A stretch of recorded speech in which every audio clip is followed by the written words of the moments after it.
Yeah, Google cheated on me with Reddit and Quora. Not nice, Google. Today, we're talking all about traffic. For many of you, this has been top of mind the past few years. Why did my traffic suddenly take a dive? Where did all my clicks go? And is all that work I did on SEO best practices for nothing? Today on the show, we're talking to a creator facing those questions and getting a game plan on what she and you can do about it. I'm Stephanie Wooden, and this is Control Alt Ask, the advice show for creators. Today, I'm joined by Tom Critchlow. He and I work together at Raptive, where he serves as the EVP of Audience Growth. He's truly a pioneer in the search industry, so he's the perfect person to take us through all things SEO and traffic. Welcome, Tom. Thanks. It's exciting to be here. Yeah, we're so happy to have you, especially today with the topic that we're going to discuss. So, Tom, I start out every podcast with a fun, just kind of icebreaker. And today is very applicable to our topic. What's the last thing that you Googled?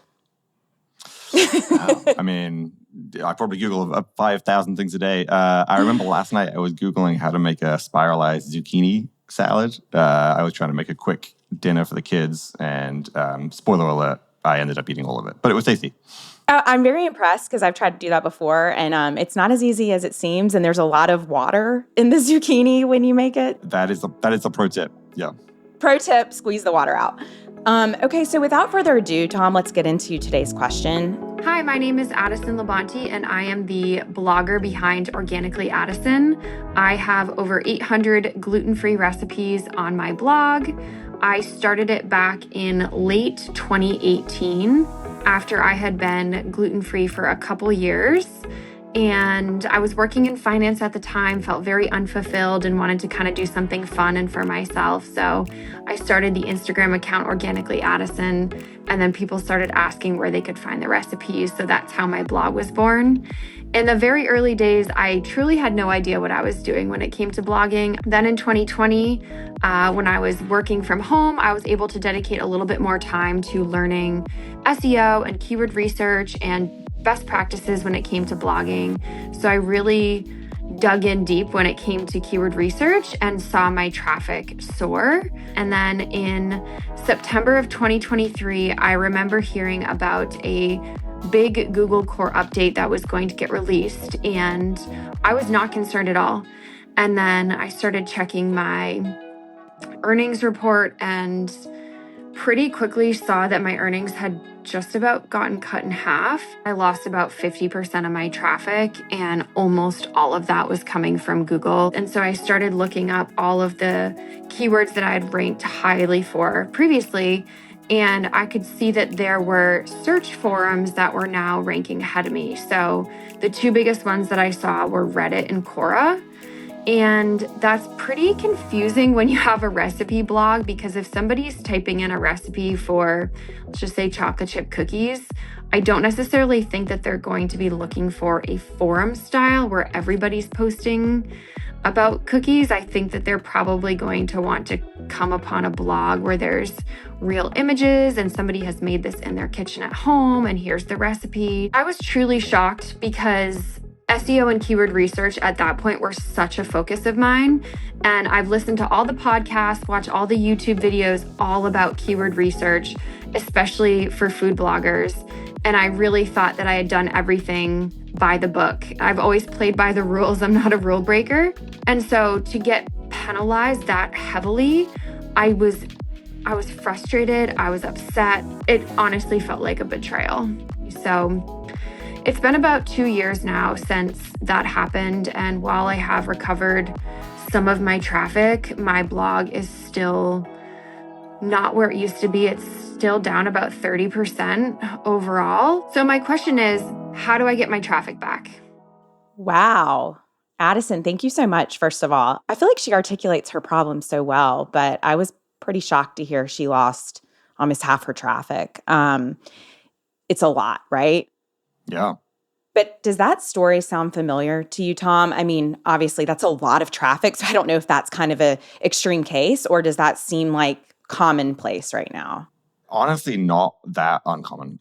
We've heard a lot of stories like this over the past couple of years. And just to kind of lay some context, there's really, Addison points to the rise of Reddit and Quora as kind of being things that have changed in the search results. But there's really three big things that have really hurt traffic over the last couple of years. One is, Addison mentioned these kind of big updates that Google's been making. There was an announcement a couple of years back called the helpful content updates that Google announced, which was a massive change to how Google ranked search results, the kind of content they were featuring, which sites were winning, which sites were losing. And despite the kind of cutesy name of helpful content update, most of what that did and what we've seen over the past couple of years from the helpful content updates and the core updates from Google is that they've rewarded bigger, more authoritative sites over smaller, more independent sites. So that's kind of like one big trend.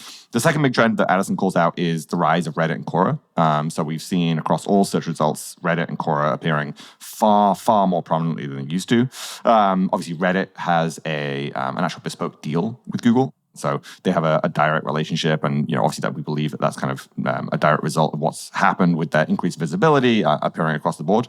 And then the third big thing that's happened is the rise of AI overviews. So these are the kind of AI summaries at the top of the search result that Google shows. And again, a lot of industry studies have repeatedly shown that that's a 20 to 40% decrease in clicks when those are showing up at the top of the search results. And so those three things have all happened over the past couple of years. It's been a really challenging time for traffic for creators. The one thing I would say, and probably the big takeaway is, yes, we feel like we've been betrayed by Google. A lot of sites that used to get a lot of traffic get a lot less traffic, but I wouldn't consider it like a penalty, right? And so Addison used that word, which you've been penalized by Google. Obviously, some sites have been, but I think the more common situation is that traffic has declined from the peak, but that doesn't mean that you can't grow traffic again. It doesn't mean that your site is in the kind of in the bad graces of Google necessarily. As long as you're still getting some traffic, there's still the potential to increase and grow from there. Yeah, I think kind of breaking down those three areas, I think could be really helpful for creators to really wrap their brains around. So if we could just go back for a second to the helpful content updates, because I think a lot of creators may know what that means for their sites, but some may not. Yeah, for sure. And it's confusing. Exactly. So the helpful content update, this is an announcement that Google made I think the first one was in 2022, when Google said, hey, we've got this new system as part of our ranking algorithm called the helpful content system. And that they made these big announcements. They were like, hey, the helpful content update just rolled out, and they do these kind of roughly quarterly. As those started to roll out, we saw radical changes across the search results kind of landscape, not just in the food space, across all spaces, not just for small creators, for all kinds of sites. This was a radical reshaping of how Google works, one of the biggest shakeups we've seen, honestly, in the last decade. Is that so that they're saying they're helping the user? Is that kind of why they're saying they're doing this? It's helpful to the user? That was the PR spin that Google put on it, right? And the label, helpful content updates, right? That naming obviously is kind of pretty provocative. What we've seen in the data over the last couple of years, one is, as I said, bigger sites have benefited and smaller sites have lost. The trend is just startlingly clear. It used to be that there was a long tail of smaller sites that were able to get a bunch of traffic, and that long tail is less long than it used to be. Smaller sites have been hurt much more than bigger sites. And certainly for, Addison's site, for example, right in the middle of that kind of independent content creator, small business size, a lot of those small businesses have been very negatively impacted by these updates. The second trend that's come out of the helpful content system is this trend towards authority and expertise. And so some of the sites that we saw that really did kind of get penalized or really disappeared off the face of Google were the sites that were trying to write about everything, right? They write about sports, they write about food, they write about travel, they were just chasing clicks, right? They had a site that had some kind of authority in Google's eyes, and they were using that authority to write about whatever they wanted to write about. And so again, the trend that we've seen is sites that have some kind of specific topical authority, expertise, and reputation. Those things kind of make the site more resilient, more robust. So the second thing that you mentioned is the Reddit Quora message board situation. I would love to dig into that, because when Addison mentioned that, it really my, spidey senses started going off. Why would Google prioritize message boards? Like she said, if someone's looking for chocolate chip cookies, I don't really need to read on Reddit everyone's, grandmother's chocolate chip cookie iteration. I want a real tried and true recipe. Why would Google start prioritizing Reddit and community message boards? Like, what's the point of that? What's behind that?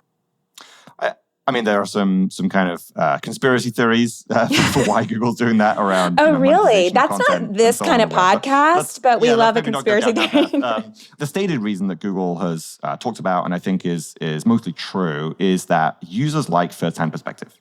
Right. Okay. And so when I Google something like, to go back to that spiralized zucchini example from the beginning, right? So I'm Googling spiralized zucchini. I have a real problem. I'm trying to do something.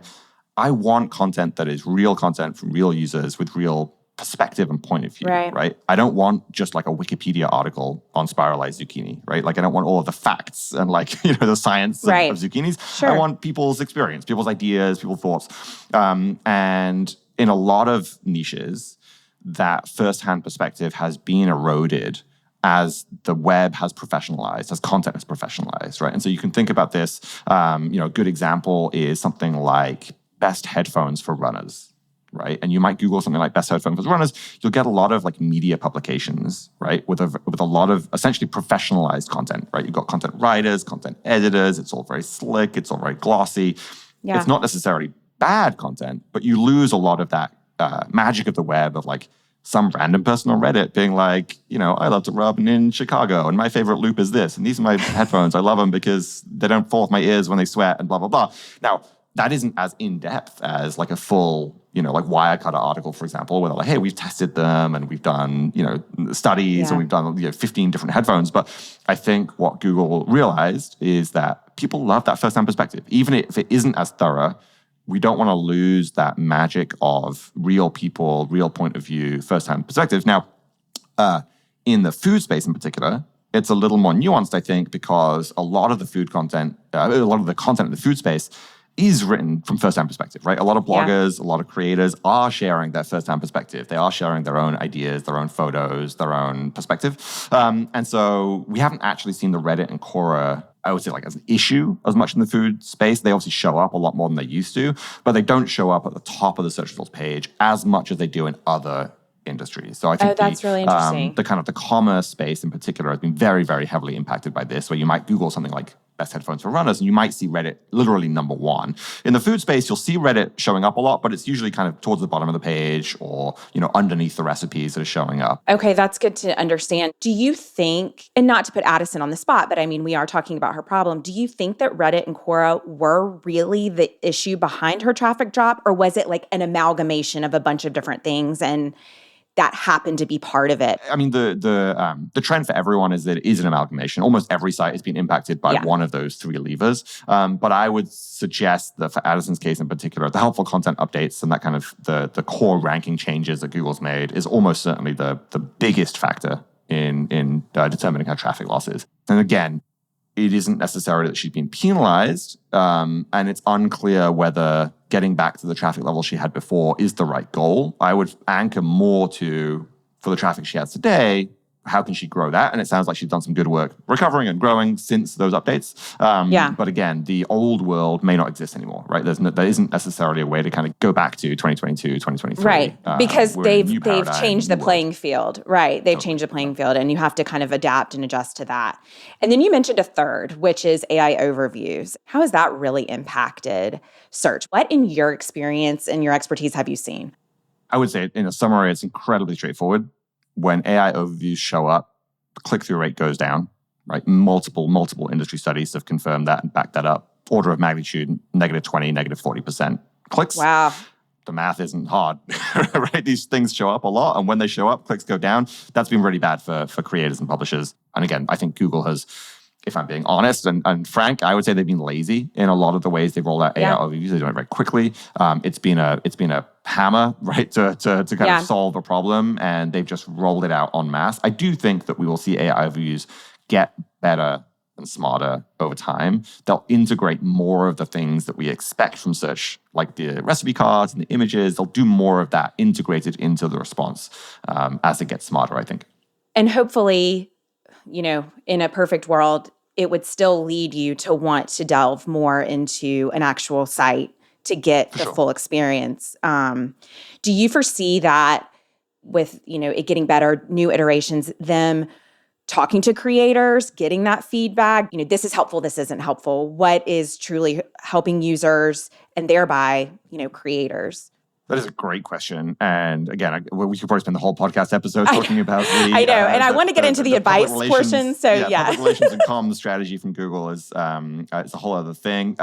Yes, in a nutshell, Google has solicited feedback from creators. They've hosted a bunch of creator summits. They've flown creators out to Mountain View. The degree to which any of that feedback makes it into the places it needs to go is a totally different question, right? I want to really anchor back to that word that Addison used, betrayal, right? And so what's especially interesting about the helpful content updates, right? It's been the first one of these in 2022. We're in 2025, spoiler alert. And Danny Sullivan publicly said in 2024, like middle of 2024, Danny was like, hey, these helpful content updates have not been good for a lot of creators. We went too far, right? It was through no fault of the creator sites. We have turned our dials and it's been bad in a bunch of ways that we don't want it to be bad. That was 2024. Google has admitted that it was their fault and have done nothing to fix it. They have done nothing to fix it, right? Wonderful. Now the only like little tiny glimmer sliver of hope. So the June 2025 core update that just rolled out, that was the first core update we've seen since 2022 that reversed that trend of bigger sites winning and smaller sites losing. The first update where actually smaller sites grew more than bigger sites in our networks. And that's huge news. And why is that? I mean, who knows, right? Like either what Danny Sullivan said was happening and what Google wanted to happen, which is finally, giving traffic back to some of the creators that they took it away from unfairly, or it was a mistake, right? They twiddled a bunch of dials and, surprise, this one happened to reward a bunch of smaller creators. We don't know. And I think that leads me to the questions about what creators can do, because you can't rely on Google doing what they're going to say they're going to do. And so, creators have to protect themselves. So let's get into Addison and creators and what can they do? She said, how do I get my traffic back? Obviously, it's more complicated than that. And you did allude to earlier, you don't know if it can get back to where it was. But what can they do today, tomorrow, in the immediate to help get some of that back if they face what Addison is? Yeah, I think there's kind of two ways to structure this part of the conversation, right? So there's a couple things that we should talk about that are kind of foundational, right? So things that you can do in terms of like reviewing the whole site. And then there are some things that you can do about how you publish content and how you kind of move forward. And so if we focus on the kind of like the site review part of it, what we have encouraged our creators to do and what we work with some of our creators on is going back through all of the archives and reevaluating, does this content need to be here?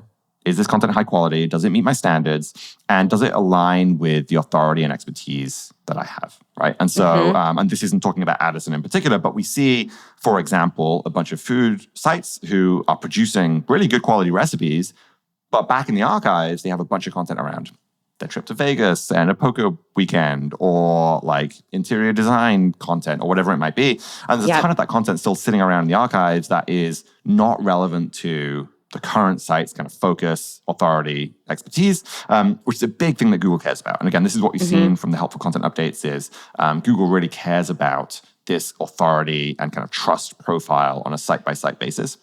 And so what we've been encouraging sites to do is go back through the archives, clean things up, right? And where content, typically this is content that isn't getting traffic, right? So this is typically content that is getting zero or very, very few clicks from search. The kind of the basic methodology you can use is just take all of your pages, stack rank them by Google page views, and just look at the bottom 1%. So all of the pages that add up to the bottom 1% of traffic, you'll typically have a few hundred, maybe a few thousand posts, depending on how big the site is, that collectively are getting less than 1% of your traffic, but account for a large amount of the site by kind of volume, right? And take those sites, take those pages, go through those pages, clean up what needs to get cleaned up, delete what needs deleting, and really kind of slim the site down to its current focus on authority and reputation profile. So if it's not related to gluten-free baking and that is what you do, delete.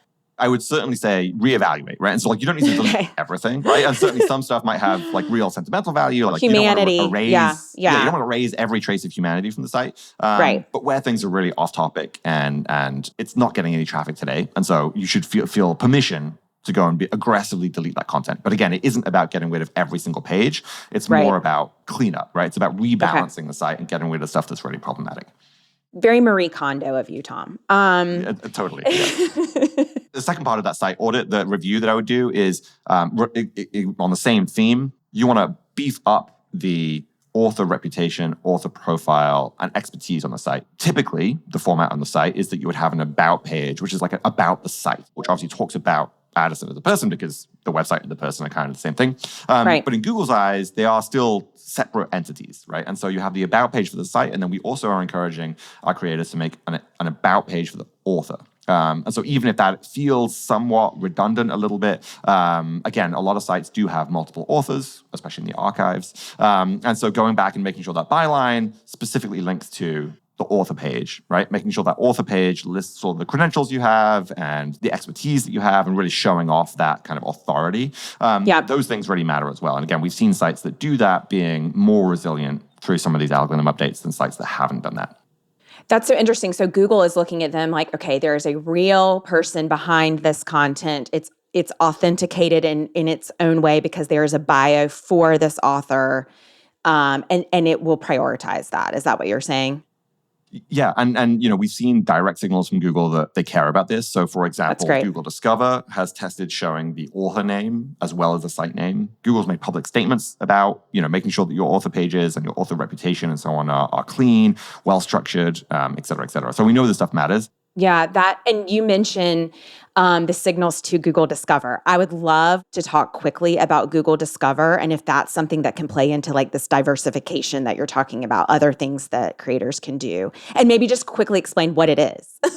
Because I recently even found out what it was. Yeah. I mean, especially for if you're an iPhone user, you probably don't use Google Discover or interact with it as much. But on Android, it is kind of natively integrated into the entire operating system, and it's much more common and prevalent. But so Google Discover is this surface area shows up in Chrome, shows up in Android, does show up on iOS inside the Google app, and it is essentially a feed of recommended articles. So there's a feed of things that Google thinks you might be interested in based on what it knows about you, what searches you've done, what topics you're interested in, what sites you visit, et cetera, et cetera. And Google Discover, quite shockingly to understand, is about twice as big as search. Whoa. I'm going to say that again. The clicks that Discover sends, they send about twice as many clicks via Discover as they do via search for publishers, news, entertainment, content sites, right? So this is not true for e-commerce sites, right? Search is still the dominant, but for kind of news, entertainment, publishing style sites, media style sites, Discover sends twice as many clicks as search. So it's huge, right? This is like a ton of traffic. And showing up in Discover, there's a couple of things to talk about. One is you need to meet a certain threshold of quality in Google's eyes. So what we see is in search, as sites get bigger and more authoritative, they get more search traffic. And that relationship is essentially linear, right? The more authoritative you have, the more traffic you get. That's also true for Discover. So the more authoritative you are, the more Discover traffic you get. But there's a cliff, right? So at a certain point, when you get less trusted, you don't meet some threshold, you don't get any Discover traffic, right? So it's kind of binary on the low end. But assuming that you're getting some Discover traffic, you're kind of eligible to show up in that surface area.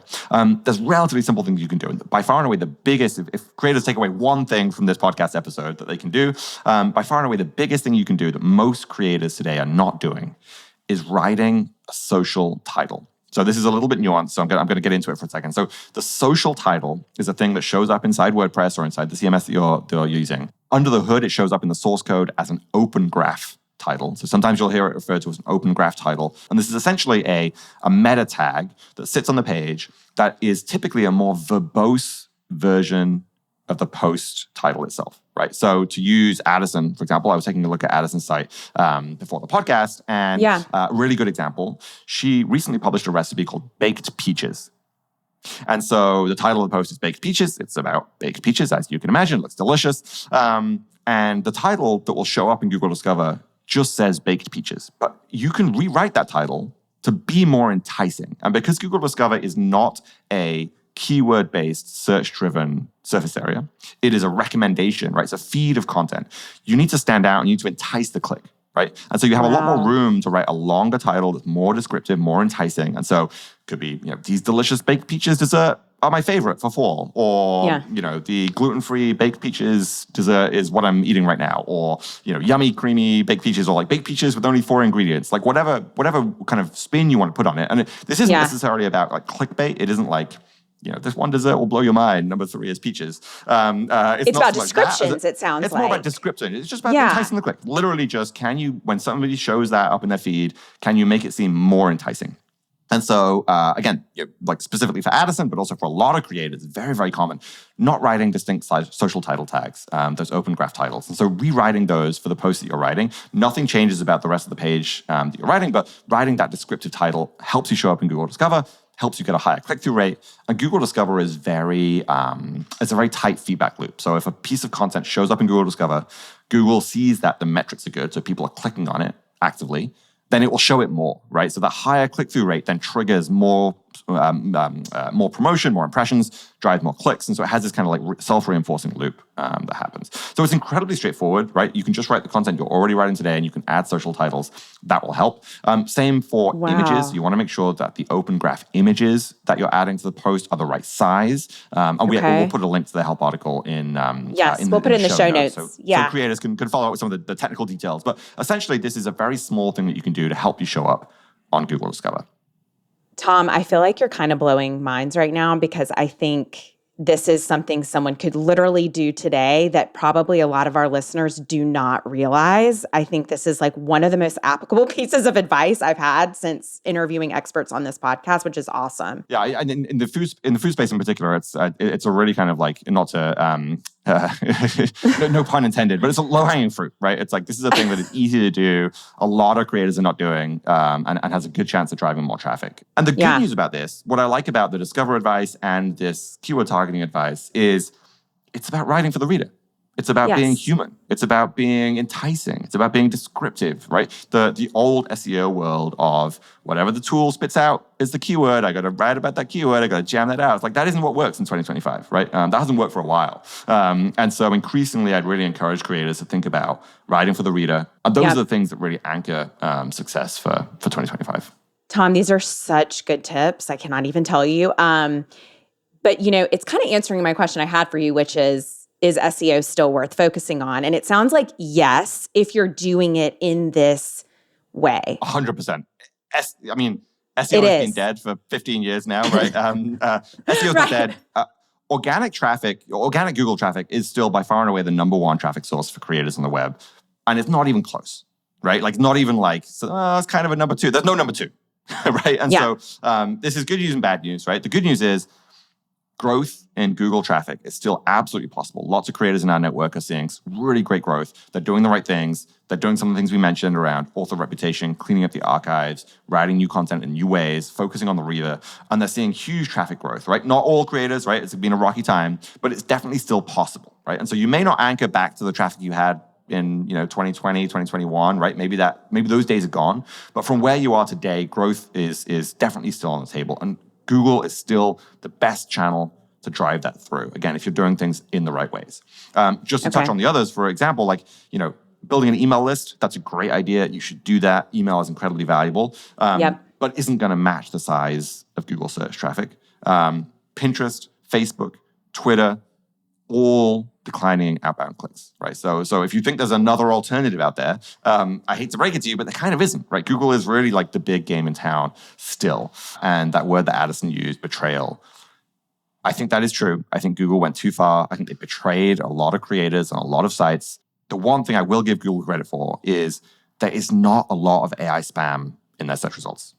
When you compare that and contrast that to Pinterest and Facebook in particular, whose feeds are overrun with AI-generated content. It's kind of AI slop that I mentioned that I spent a lot of time looking at earlier. Yes. And so I think, in hindsight, what I think really happened with the helpful content updates, despite the name, was I think Google just turned the dials on authority and kind of reputation to protect themselves. They saw the coming rise of AI slop, and they thought, there's no way we can let this in our search results. How do we keep it out? Well, one way you keep it out is just raise the bar, right? You raise the threshold of sites that are able to get traffic. Throttle the little guys, right? I actually think, maybe I'm naive, but I feel optimistic that actually this is a big opportunity. I think those platforms will clean themselves up. We will realize as a is it $2,000 to say as a society? Like, I think we'll realize that links as a and content digital have society. value. As a digital society, we'll recognize that links have value. And Yes. the world we're in today, where like ChatGPT doesn't link out very much, AI mode from Google doesn't link out very much, I think those trends will reverse. I think we'll see more links out, more surfacing again of this first-hand perspective, original, unique, engaging, visual content that people have wanted forever and will continue to want, right? And so, although, maybe traffic will go down some, maybe it'll continue to go down some, maybe different surface areas will come and go. But fundamentally, I don't think the web is dead. I don't think content is dead. There's plenty of growth left available.